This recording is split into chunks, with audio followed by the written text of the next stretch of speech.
part 3, y'all. We doing this back to back. Now, I'll admit to y'all, we're about to venture into some really difficult parts of scripture. But y'all know me, I don't never run. Now, just real quick, it's a recap, refresher. Jude is writing to some Christians. He initially wanted to write about their common salvation. However, then he felt it necessary. He felt compelled, if you will, to write to them and exhort them to continue contending for their faith because people have crept in unnoticed, he says. And these people have traded the grace of our God for sensuality. Now, Jude is about to get to teaching. Jude says, "Now I want to remind you, though you know all things, that Jesus, having once saved the people out of the land of Egypt, subsequently destroyed those who did not believe." Now what he's describing here is apostates. Now listen, there is a textual variant here in verse 5.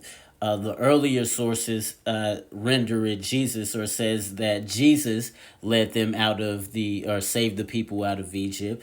Other manuscripts say the Lord, or Kurios, but it's not just the Lord, is actually the tetragrammaton Yahweh. So in other words, in the original language, this is Jude acknowledging his brother Jesus as Yahweh of the Hebrew scriptures. Now also remember, Jesus did say to the Pharisees, he said, "Before Abraham was, I am." He is basically laying claim to existing before Abraham was existing.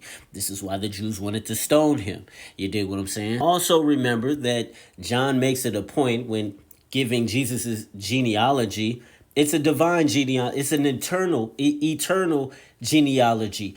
John says that in the beginning was the Word, and the Word was with God, and the Word was God. That word, Logos, he's referring to Jesus. Listen, y'all, don't let anybody or listen to anybody trying to tell you that Jesus never claimed to be God. That is a stupid claim. It is a ridiculous claim. And it only reveals them folks ain't never read the Bible. They ain't never read it for real. Anyways, back to the text. Verse 6, "And angels, angelos, messengers, who did not keep their own domain, but abandoned their proper abode, he has kept them in eternal bonds under darkness for the judgment of the great day. Just as Sodom and Gomorrah and the cities around them, having indulged in the same way as these in gross sexual immorality," porneia would be the word there, "and having gone after strange flesh, are exhibited as an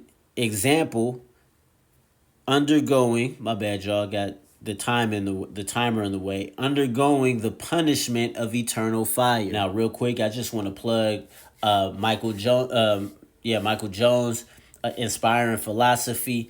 Go to his YouTube channel and check out his Genesis playlist and watch this video.